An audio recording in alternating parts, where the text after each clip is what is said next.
नमस्कार दोस्तों, मैं हूं आपका मोहित बरुआ और आप देख रहे हैं बरुआ का शो मस्ट गो ऑन। आज रंगमंच के सुहाने दर्पण में हमारे साथ वरिष्ठ रंगकर्मी और लेखक भी हैं और बाकी जानकारी हमको अग्रवाल जी देंगे। चलिए, अब मैं लखनऊ आया हूं इनसे जानकारी लेने के लिए। के अग्रवाल जी, नमस्कार। नमस्कार। मैं आपसे ये जानना चाहता हूँ, आप कब से रंगमंच में ये लखनऊ में जुड़े? मैं 1973 में लखनऊ आया था। अच्छा अच्छा। इंजीनियरिंग पास करके यूनिवर्सिटी ऑफ रुड़की, जिसको आजकल आईआईटी रुड़की कहते हैं। रुड़की कहते हैं। हाँ, तो आईआईटी रुड़की से पास करके मैं 1973 में यहाँ बिजली विभाग में, यूपी स्टेट इलेक्ट्रिसिटी बोर्ड में, लखनऊ में, हाँ लखनऊ में सहायक अभियंता के पद पर नियुक्त हुआ। और तभी से 1973 से ही मेरी रंगमंच की यात्रा शुरू हो गई। क्योंकि यहाँ आते ही मैंने सबसे पहले वो जगह ढूंढी जहाँ से कि रंगमंच पे मैं कुछ कर सकूं। हालांकि क्योंकि मुझे शौक पहले से था। मैं आईआईटी रुड़की में भी, वहाँ हम लोग का इंजीनियरिंग स्टूडेंट्स क्लब होता था। अच्छा। जिसमें साल में 1-2 फंक्शन होते थे और उसमें अच्छे स्तर के बड़े बड़े प्लेज भी होते थे। तो मैं वहाँ से ही, और वहाँ भी मैं लिखता था। वहाँ के लिखे मेरे कई नाटक और कई छोटे छोटे हास्य नाटकें यहाँ टीवी पे हुई यहाँ आने के बाद। अच्छा। तो यहाँ आते ही सबसे पहले मैंने ये ढूंढा कि हम कहाँ से रंगमंच कर सकते हैं। तो मैंने फिर यहाँ संकेत में, संकेत नाट्य संस्था थी। हाँ, वो उसका उसी साल उसका जो है स्थापना हुई थी। तो मैं, आप कह सकते हैं कि लगभग उसके संस्थापक सदस्यों में से हूँ। तो के.बी. चंद्रा साहब उसके निदेशक थे, वो सूचना विभाग से थे, मैं था और हम 3-4 लोग थे। तो उस संकेत से हमने अपना शुरुआत करी। तो उस समय बतौर आप अभिनेता थे, कलाकार थे, उसके बाद के तब तो बस थे, क्या थे क्या नहीं थे वो तो बाद में जैसे आए। हाँ, सीखा। हमने रंग का मंच में, मतलब सीखने के नाम पे एक तरह से बिल्कुल ऐसा हुआ जैसे कि समंदर में कूदा दिया गया। हाँ, और अब तैरिए। तो हुआ ये कि जैसे ही हम आए तो जो प्ले वगैरह चल रहे थे, तो हमने आके, क्योंकि इंजीनियर थे और बिजली विभाग में भी थे, सब कुछ पढ़े लिखे थे, तो इसके प्रबंधन पे भी ध्यान दिया। तो फिर ब्रोशर छापना, टिकट छापना, हॉल की व्यवस्था देखना, सेट लगाना, सेट डिज़ाइन करना, उसकी रंगाई पुताई करना, फिर लाइट्स के बारे में देखना, लाइट के पक्ष को समझना, ये सब कुछ किया। और आपको आश्चर्य होगा कि लगभग अगले ही साल, मतलब मुझको एक पूरा प्ले मैंने लिखा क्या, वो Ayn Rand, night of January 16 Ayn Rand का एक प्ले था। हाँ। वो मेरे को मिला, मैंने उसका हिंदुस्तानी एडेप्टेशन किया। और उस एडेप्टेशन को करके हमने सोचा था के.बी. चंद्रा उसको निर्देशित करेंगे। हाँ। लेकिन उन्होंने कहा तुम ही करो, तो हम निर्देशित करना शुरू कर दिया। तो फिर उसमें ये हुआ कि कास्ट थोड़ी बड़ी थी, तो रोल कर लो, तो रोल भी कर लिया। रोल करने लगे, फिर वो नाटक हो गया। अब कैसा हुआ कैसा नहीं हुआ, वो एक बड़ा दुखद अनुभव था कि उसमें इतना ज़्यादा, मतलब एक तनावपूर्ण स्थितियां रही कि खुद लिखा भी है, खुद डायरेक्ट भी कर रहे हैं, खुद एक्ट भी कर रहे हैं, टीम भी जुटा रहे हैं, सेट भी लगा रहे हैं, सब कुछ कर रहे हैं। लेकिन वो अनुभव जो है वो आज तक काम आया। उसके बाद वो नाटक कानपुर में मिस्टर कुलकर्णी, उन्होंने किया इस नाटक को। ये कानपुर की जो ये डॉक्टर वर्मा की संस्था थी, हाँ, तक्षशिला, उसमें उन्होंने उस नाटक को बहुत सफलतापूर्वक किया। तो उसमें आपने रोल भी किया कानपुर वाले में? ना, कानपुर वाले में रोल नहीं है। कानपुर वाले में सिर्फ मेरी स्क्रिप्ट थी। हाँ, नाइट ऑफ अपराधी के नाम से। हाँ, किया। वो फिर जो है बाहर भी कई जगह हुआ नाटक, मतलब लखनऊ और कानपुर के बाहर भी हुआ। तो वो नाटक एक तरह से जिसको कहना चाहिए कि जैसे एक बंद पड़ी गाड़ी होती है, उसको धक्का मारते हैं ना स्टार्ट करने के लिए, वो धक्का सा लगा हमको। और फिर उसके बाद आज तक चलते चले जा रहे हैं। आज आप समझिए कि कितने साल, 2021 हो गया। तो उसके बाद आपने लेखन का भी काम शुरू किया? लेखन मैं तब से निरंतर करता रहा। अभिनय के साथ साथ लेखन का भी काम आपका शुरू। लेखन मैंने बहुत किया। लेखन मेरे, आज मैं दावा कर सकता हूँ कि मेरे पास इतना लिखा हुआ सामान है कि मैं एक दो संस्थाओं को जीवन भर नाटक करने के लिए दे सकता हूँ। जितनी वो एक एक करती रहे तो मैं देता रहूँ इतने नाटक। मतलब मैंने इतना ज़्यादा पढ़ा है। जब से मैं लखनऊ आया हूँ, मुझे मतलब मैं 24 घंटे नाटक कर रहा हूँ। और मुझे ये लगता है कि हर चीज़, मतलब कुछ भी, एक ज़माना तो ये था कि मुझे ये लगता था कि योगा करते हैं वो भी नाटक में हो सकता है, मंच पे हो सकता है। मैथमेटिक्स भी मंच पे हो सकती है। बच्चों की पढ़ाई, मतलब जो जो आप करना चाहे वो मंच के माध्यम से हो सकता है। इसलिए मैंने बच्चों की शिक्षा को लेके भी मैंने बहुत सारे प्रयोग किए उस ज़माने में। और मैं स्कूलों में भी फ्री जाता था, मेडिकल कॉलेज में भी फ्री कराने जाता था। यहाँ ये सेंट, ये जो लड़कियों का स्कूल है उसमें भी जाता था। मतलब जहाँ मुझसे कोई कहता था कि आइए नाटक के, पैसे मैं लेता नहीं था। पैसा मैंने आज तक नाटक से एक नया पैसा नहीं लिया। और अपनी तनख्वाह का हमेशा एक उसी में से 10%, 15%, 20% हिस्सा मैंने नाटक में लगाता रहा। और वो प्रक्रिया आज तक चली आ रही है। तो आपने फिर मुंशी प्रेमचंद पे कुछ? मुंशी प्रेमचंद पे मैंने बहुत काम किया। मतलब किया क्या, मैंने बीच में नाटक बंद कर दिया था। अच्छा। बंद कर दिया था। एक अवस्था ऐसी आई, मुझे लगा कि हम क्या कर रहे हैं और क्यों कर रहे हैं। एक बिल्कुल निरर्थक सा लगने लगा। और नाटक करने वाले लोग इतने बदनाम होते हैं कि डिपार्टमेंट में भी लोग हमसे बड़े अच्छे से मिलते थे, बड़े दोस्ताना हमारे सबसे संबंध थे। लेकिन जहाँ बात खत्म होती थी और आपस में कोई बात करता था तो वो यही कहता था, ये तो नाटक करते हैं। जब भी कोई बात हो, ये तो नाटक करते हैं, ये तो नाटक करते हैं।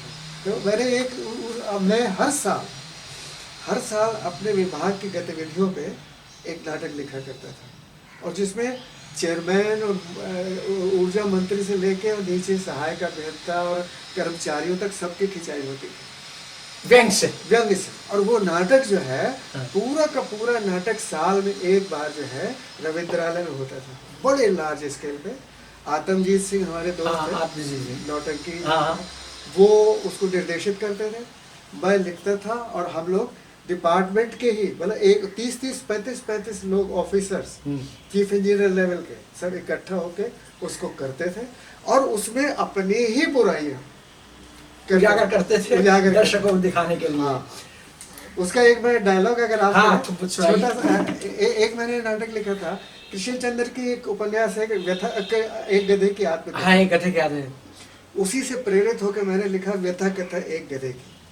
तो उसका कथा एक गधे की। तो उसका जो है, मतलब जो ओपनिंग थी वो ये थी कि नमस्कार, मैं एक गधा हूँ जो बोलता है।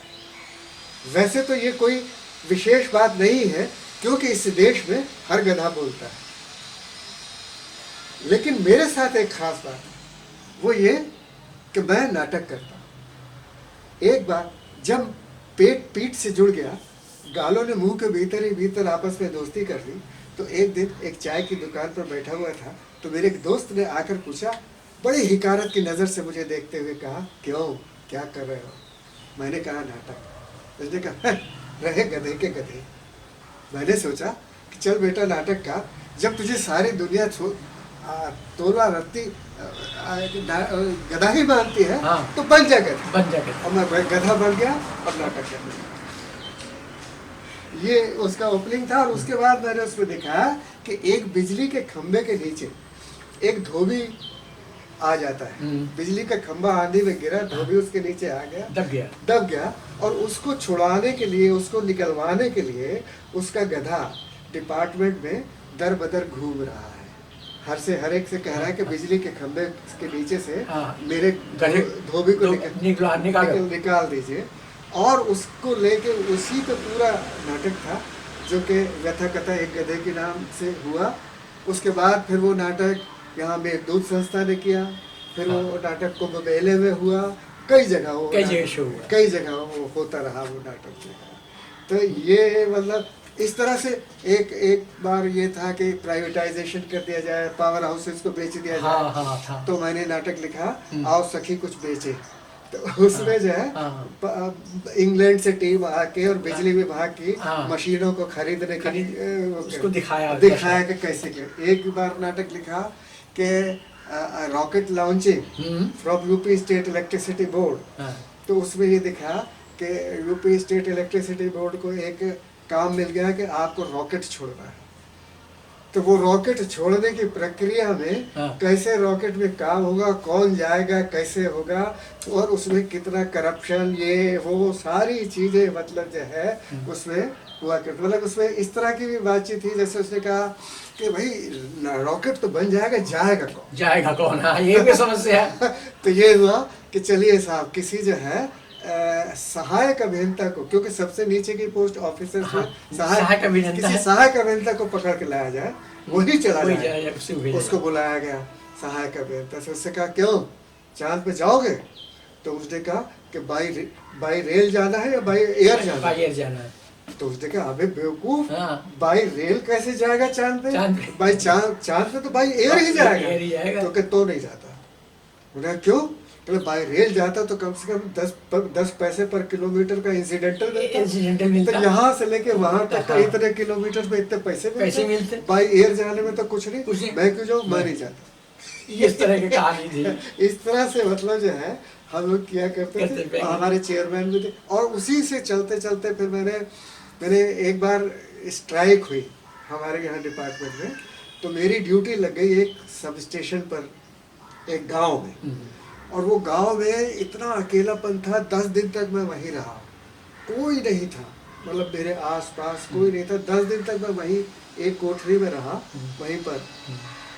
तो मैंने एक नाटक लिखा हवेली। अच्छा। वो हवेली नाटक फिर कई बार लखनऊ में हुआ, बॉम्बे में हुआ, पूना में हुआ, कई जगहों पर हुआ। फिर मुझको उसका महाराष्ट्र सरकार से उसका लेखन का अवार्ड मिला, हवेली नाटक के लिए। वो लिखा मैंने। फिर उसके बाद मैंने एक बार, हमारे एक बॉस थे, वो अगाथा क्रिस्टी के बड़े फैन थे। हाँ। तो उन्होंने मुझे उसका एक उपन्यास दिया, देन देयर वर नन। उसके ऊपर मैंने रहस्य करके एक नाटक लिखा। लगभग मतलब वो नाटक होगा 2 घंटे के करीब का। अच्छा, 2 घंटे का था। फुल नाटक था। हाँ, वो नाटक लिखा। फिर उस नाटक को हमने खेला यहाँ लखनऊ में, और बहुत सक्सेसफुली खेला। और वो नाटक हुआ। उसके बाद मैंने रहस्य पे बहुत सारे, एक आरोप नाटक लिखा। एक नाटक था ये रेडियो के लिए, मैंने बहुत नाटक लिखा। अच्छा। मैं असल में हम लोग बर्लिंगटन होटल में रिहर्सल करते थे। हाँ, अच्छा, ये आकाशवाणी के बगल में। हाँ, तो बर्लिंगटन होटल में मिस्टर जायसवाल जो है हुआ करते थे, वो ऑल इंडिया रेडियो से संबंधित थे। तो उनका ही बहुत, वो बर्लिंगटन होटल के कमरे बहुत बड़े बड़े थे। हाँ, वो पुराने टाइप के अंग्रेजों टाइप के बने हुए हैं। तो उसमें हम रिहर्सल करते थे। तो वो उनको by the way all India radio से एक सीरियल बनाने का काम मिल गया। एक तो रस भारती करके कार्यक्रम था, वो मिला उनको करने के, और एक कार्यक्रम और मिला, वो सूचना विभाग। अच्छा। तो वही उन्होंने स्टूडियो बना दिया रिकॉर्डिंग का। तो हम क्योंकि लिखते थे, तो हमसे कहा गया कि लिखो। तो मैंने 8-10 नाटक जो है रेडियो के लिए वहीं बैठ के लिख देते थे। अच्छा। और बहुत वो नाटक वो रेडियो पे हुए प्लस उसमें। तो मतलब वो ड्यूरेशन मतलब आधा घंटा, 15-20 मिनट। अब तो लिखते नहीं होंगे उस तरह के? नहीं, उस तरह क्यों। मैंने उसके बाद जब मैंने कहा ना, मैंने बंद कर दिया। हाँ, आपने बंद कर दिया। क्यों बंद किया? क्योंकि मंच पे मैं देखता था कि सवेरे से शाम दिन रात लगने के बाद एक शो करो, और एक शो करने के बाद भी कभी ठीक हो रहा है, कभी गलत हो रहा है, क्या हो रहा है, अच्छा क्या नहीं हो रहा है। 1 मिनट, हेलो, अभी बात करता हूँ मैं। हाँ,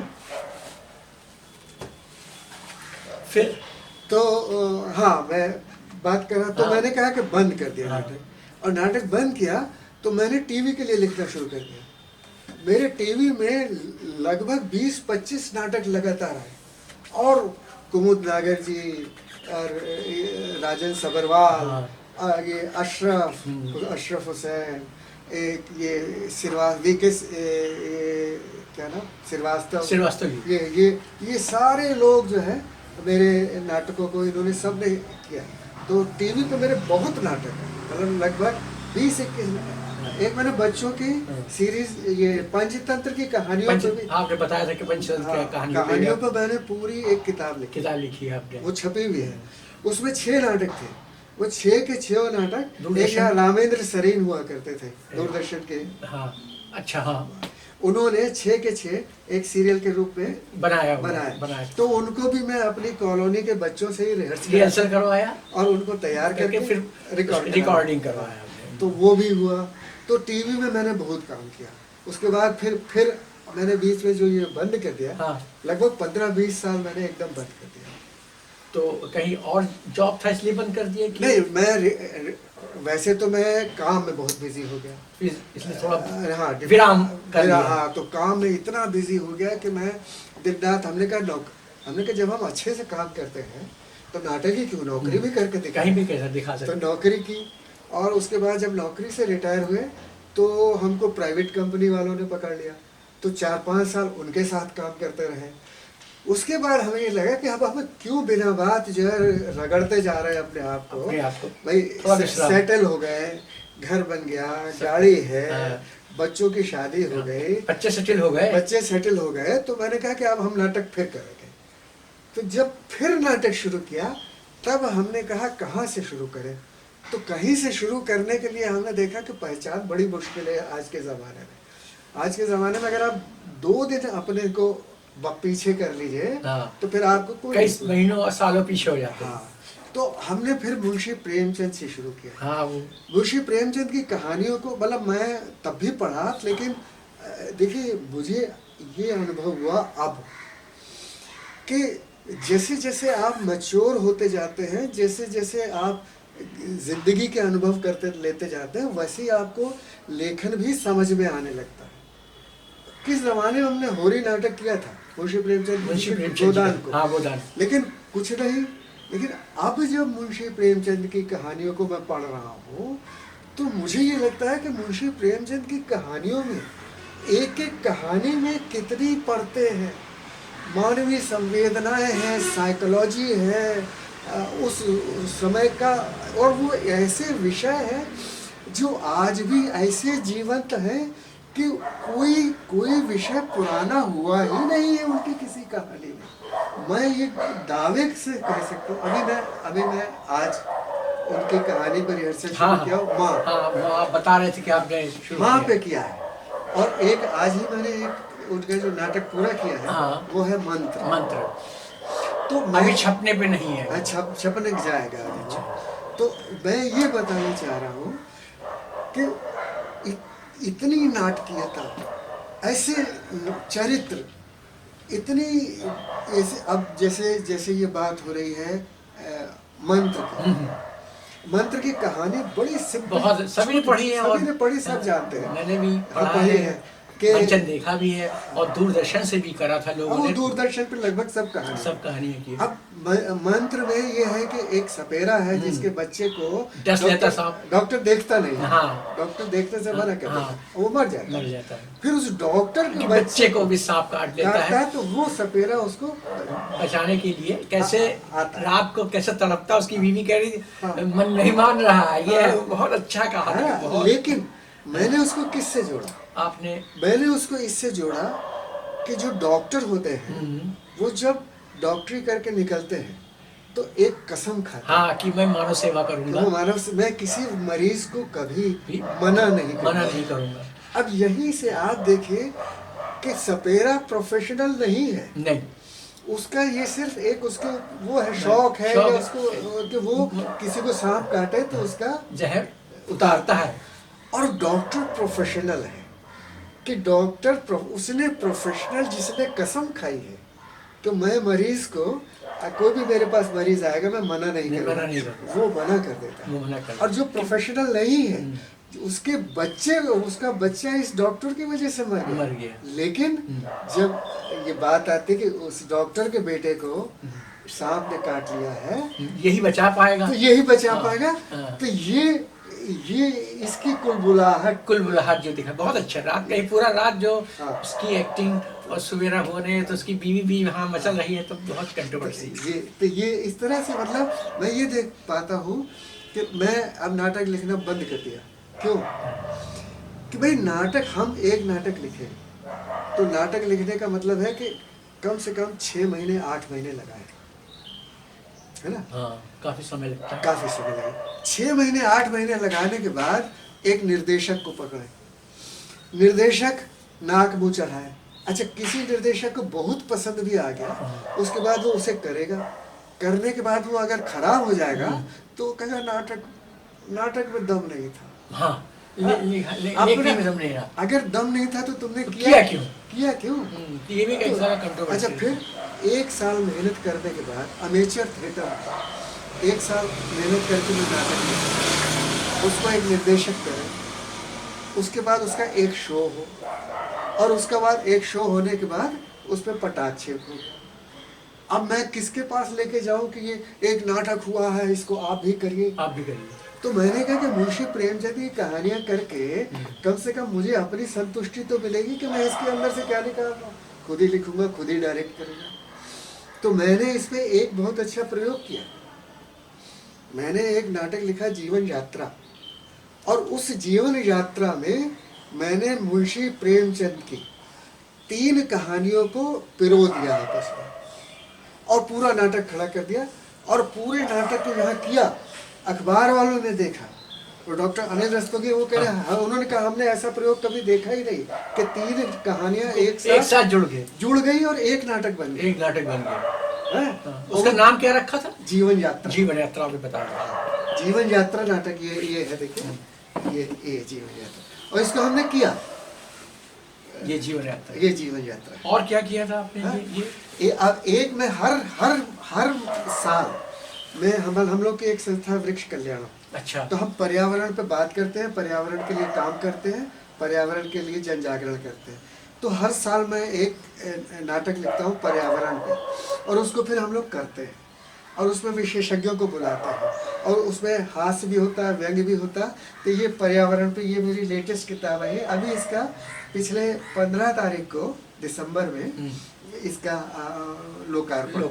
और ये संवाद वाला क्या है? ये संवाद मुंशी प्रेमचंद की कहानियों, 4 कहानियों के नाट्य रूपांतर। इसमें बूढ़ी काकी है, इसमें नमक का दरोगा है, इसमें कफन है, और इसमें मंदिर है। ये 4 नाटक है इसमें, और ये चारों नाटकों में से 2 नाटक हम मंच में खेल चुके हैं, और मंदिर के तो पूरे यूपी में शो हो चुके हैं। अब मैं मुंशी प्रेमचंद की, अब जैसे मंदिर कहानी का शायद आपने नाम ना सुना, नहीं सुना ना। अब मैं आप वो छोटी सी कहानी, यही मैं कहता हूँ, अब मंदिर कहानी सिर्फ इतनी सी कहानी है कि एक गरीब औरत का बच्चा मर रहा है, और उसका पति सपने में आके उससे कहता है कि तुम इसको मंदिर ले जाओ और ठाकुर जी के चरणों में इसको बैठाओ और उनका आशीर्वाद लो, ये ठीक हो जाए। वो उसको लेके मंदिर जाना चाहते हैं, लेकिन क्योंकि वो दलित वर्ग की, अछूत जात की है, तो उसको अंदर नहीं जाने देते। जो पुजारी लोग होते हैं, पुजारी और गांव के लोग उसको, उस औरत को मंदिर में नहीं जाने देते, और उस धक्का मुक्की में मतलब यहाँ तक होती है कि वो चोरी से अंदर जाना चाहते हैं, ताला तोड़ के, तो लोग जाग जाते हैं, धक्का मुक्की होती है, वो बच्चा गिर के मर जाता है। अब आप कल्पना करके ये मुझे बताइए कि क्या ये विषय आपको 100 साल पुराना लगता है? अब भी आज ये विषय बिल्कुल ऐसा का ऐसा है कि नहीं? आज भी आप अखबार में देखिए, अभी भी वो चर्चा चल रही कि साउथ में मंदिर में औरतों को नहीं जाने देते। नहीं जाने देते। तो मुंशी प्रेमचंद की कोई एक कहानी, कोई पुरानी नहीं। तो आप बताइए, तो जब इतनी मजबूत, इतनी अच्छी, इतनी संवेदनाशील कहानियां उपलब्ध हैं, तो हम क्यों नाटक लिख के और अपना सिर खपाएं, और उसके बाद जो है निर्देशकों के पीछे भागे कि भैया आप इसको कर दीजिए। सही बात है, उनको क्या है, इसमें कोई दम नहीं है, कोई दम भाई। अब आप हमने लिखने में जान लगा दी, हाँ, और दम नहीं। आप ये समझिए कि 1974 से लेकर आज तक मैं लगभग 100 नाटक लिख चुका, कर चुका या निर्देशित कर चुका। तो उसमें कम से कम 40-45 नाटक तो मैं लिख चुका। तो 40-45 नाटक को अगर आप एवरेज करेंगे तो हर साल एक नाटक होगा। हाँ। तो इसका मतलब मैं निरंतर लिख रहा हूँ। निरंतर लिख रहे हैं। लेकिन उस लिखने का फायदा क्या है? आप भी शायद मुझे किसी से पूछते पाछते ही मुझे ढूंढते हुए आए बिल्कुल हमें मालूम पड़ा। मैं कोई ऐसा बड़ा आदमी नहीं नहीं, हूँ नहीं। कि सब कोई मुझे पहचाने। नहीं, क्यों नहीं नहीं। हूँ? मैं इसलिए नहीं हूँ कि मैं जानबूझ के, मुझे लगता है कि मेरा ये लिखा हुआ अगर मैं किसी को दूंगा वो खराब कर देगा।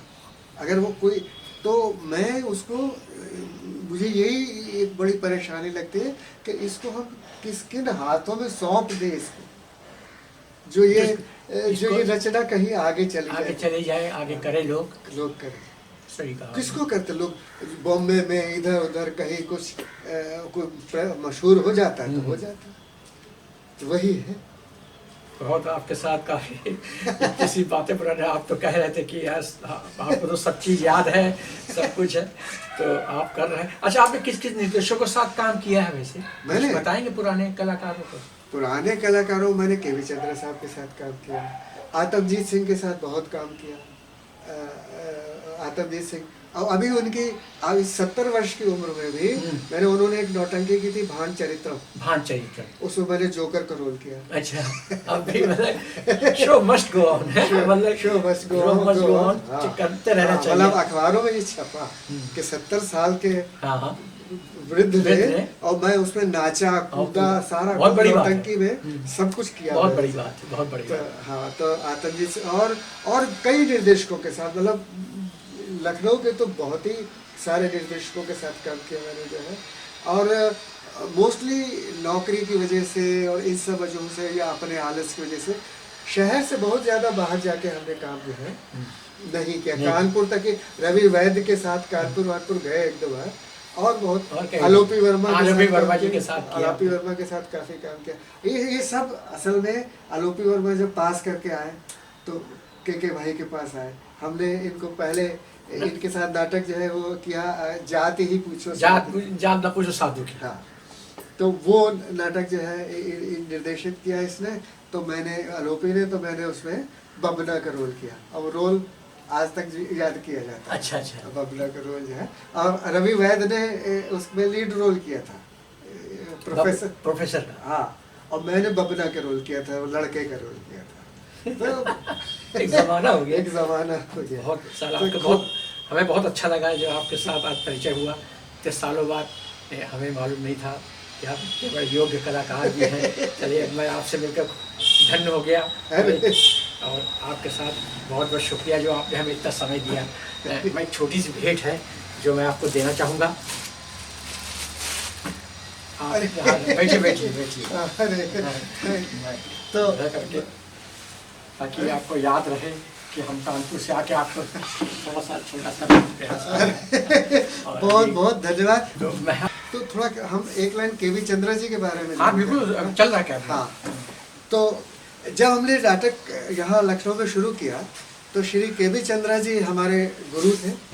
उन्होंने ही हमें उंगली पकड़ के चलना सिखाया, और उनके निर्देशन में मैंने कई नाटकों में काम किया, और फिर उन्होंने ही मुझे प्रोत्साहित किया, तो मैंने नाटक लिखना भी शुरू किया, निर्देशन भी शुरू किया, और उन्होंने मेरी लिखी मुझसे पूरी एक फिल्म भी लिखवाई, चिट्ठी के नाम से। हाँ, और वो चिट्ठी जो है वो मैंने पूरी फिल्म उनके लिए लिखी, और फिर उसको उन्होंने शूट करके दूरदर्शन के लिए शूट करके उसको किया। अच्छा, बहुत तो शुक्रिया। हम के.वी. चंद्रा जी अब हमारे बीच में नहीं है, लेकिन उनकी यादें तो बहुत बहुत शुक्रिया। आप उनके बारे में आपने बताया। और भी किसी के बारे में कुछ आपको घटना याद हो? थोड़ी सी घटनाएं तो इतनी है, जैसे नाटक के दौरान आपको हाँ, कुछ ऐसी बताइए। नाटक के दौरान देखिए, आपको एक बहुत मजेदार कहा, रवि वैद्य के साथ जो मैंने कहा कि मैंने जात ही पूछो साधु की किया था नाटक, तो उसमें मेरे रोल की बड़ी तारीफ है। बबना का रोल था स्टूडेंट का, हाँ। और रवि वैद्य लीड रोल कर रहे थे, उनका रोल था प्रोफेसर का। तो वो मुझको उकसाते हैं कि मैं मैनेजमेंट के लिए विद्रोह करूं, है ना। अब वो कैसे अच्छा हुआ मैं आपको बताता हूँ कि सीन ये था कि हम आ, आ, शराब पी के नशे में धुत हैं और बाप से बहुत डरते हैं। तो हम अपने टीचर को, प्रोफेसर को, रवि वैद को कह रहे हैं कि मार्ट साहब, आप ये जो हमसे करने को कह रहे हो, इस पर हमें बाप बहुत मारेगा। वो कहता है कि तू अपना प्रेम का, मैनेजर की लड़की से अपना प्रेम प्रदर्शित कर दे। तो वो कहता कह तो दूंगा लेकिन बाप बहुत मारेगा, बाप बहुत मारे। और उसमें बहुत सारे डायलॉग थे, और वो डायलॉग इतने छोटे छोटे थे कि हमको याद नहीं रहते थे। अब जब हमको याद नहीं रहते थे तो होता ये था कि रवि वैद को सब याद था। हाँ। तो रवि वैद क्या करता था कि अपना सवाल पूछता था, अरे बगना साले तूने क्या किया, और उसके बाद वो मुझे मेरा डायलॉग बताता था। तो जब वो मुझे मेरा डायलॉग बताता था तो मैं यूं करके उसका डायलॉग सुनता था। जब सुन लेता था फिर मैं बोलता था कि माट साहब बाप बहुत मारेगा। तो वो जो पॉज आ जाता था, तो और जो वो मुझे बताता देता था, वो दर्शकों को नहीं समझ में आता। दर्शकों को ये लगा कि ये नशे की कितनी बड़ी एक्टिंग कर रहा है, नशे में क्या डूबा हुआ क्या। वो इतना अच्छा लगा कि नाटक उठ गया। होता है कभी तो ये तो यादें हैं सब। हाँ, और देखिए ऐसी ही एक के.बी. चंद्र जी के निर्देशक में हम नाटक करे थे, ध्रुव स्वामिनी। हाँ, ध्रुव स्वामिनी अच्छा नाटक है। अब ध्रुव स्वामिनी में मेरा रोल इतना छोटा कि उसमें कुछ था ही नहीं, एक हिजड़े का रोल था, और हिजड़े के रोल में मुझे एक तरफ से विंग से आके और बीच में दरबार में ताली बजा के कहना, ए कुमार देखो तो ये हमें छेड़ता है, ये कहकर उधर निकल जाना है, और एक बार फिर उधर से निकल के, ए कुमार देखो तो ये हमें छेड़ता है, फिर इधर निकल जाना। अब उसमें कुछ था ही नहीं। निर्देशक भी कुछ बताने को तैयार नहीं है। रोल इतना छोटा है कि कोई तवज्जो भी नहीं दे रहे। मतलब एक ये समझ लीजिए बिल्कुल पासिंग थी, पासिंग बिल्कुल घटिया रोल था। तो अब उसको करें क्या, नए थे, बड़ा शौक था। हाँ, तो हमको एक सत्यानंद राव हुआ करते थे, फिल्मों के निर्देशक भी थे। उनकी पत्नी से हमने कहा कि हम क्या करें, हमें ये रोल मिल गया है। वो भी वहाँ थी। तो उन्होंने कहा कि तुम इसमें आप कुछ डांस डालो। तो हमको जो है उन्होंने डांसिंग स्टेप सिखाए, तो हमने वो डांसिंग स्टेप सीखे। तो उस जमाने में वो डांसिंग, उस जमाने में इतनी ऊंची ऊंची हील चला करती थी, और टाइट पैंट और ऊंची हील, उसमें हम लोग, उसमें हमने रिहर्सल किया, और उनको इतना रिहर्सल किया कि हमारे पैरों में क्रैम्प आने लगे, और हमसे खड़ा न हुआ जाए। लेकिन जब वो शो हुआ, और शो में जब हम इधर से वो डांसिंग स्टेप करते हुए गए, और हमने बोला डायलॉग, और डायलॉग बोल के उधर निकल गए, और उधर से फिर लौट के आए, तो पीछे का ऑडियंस वहाँ वो बैठे थे, के.बी. चंद्रा साहब पीछे बैठे थे कंट्रोल रूम में। अच्छा। वहाँ से उन्होंने मैसेज भेजा कि केके को बधाई दे दो, केके को बधाई दे दो, तुमसे बढ़िया रोल किया। इतने मतलब पब्लिक जो है ना एकदम खुश हो गए 1 मिनट के 1.5 मिनट के रोल में। तो कब क्या हो जाता है नाटक में, ये बड़ी ये घटनाएं कुछ ऐसी है। और देखिए नाटक का दुख, एक बार हम बॉम्बे गए, सत्य हरिश्चंद्र नाटक कर रहे थे, के.बी. चंद्र साहब के निर्देशन, और उसमें मैं नारद का रोल कर रहा था। वो उस दिन इतनी भयंकर बारिश हुई, जो नाटक 6 बजे शुरू हो रहा था, रात के 10 बजे शुरू हुआ। उसमें दिलीप कुमार वगैरह भी आए थे, और जैसे ही मैं मंच में घुसा, मैं अपने डायलॉग भूल गया, और डायलॉग भूलने के बाद फिर जैसे तैसे उस सीन को निकाला। अब के.बी. चंद्र ने हमसे कुछ नहीं कहा, लेकिन वो घटना आज तक हमारे मन को कचोटती है कि हम नाटक में डायलॉग भूल गए, और डायलॉग भूलने के बाद हमने उस पूरे नाटक को प्रभावित कर दिया, खराब कर दिया। वो कष्ट हमें आज तक ये नाटक की घटनाएं, तो जो नाटक में जो कुछ होता है वो आपका हमारी जिंदगी का हिस्सा बन जाता है। चलिए, बहुत बहुत शुक्रिया जो आपने हमें समय दिया। कल खेल में हम हो न हो, गर्दिश में तारे रहेंगे सदा।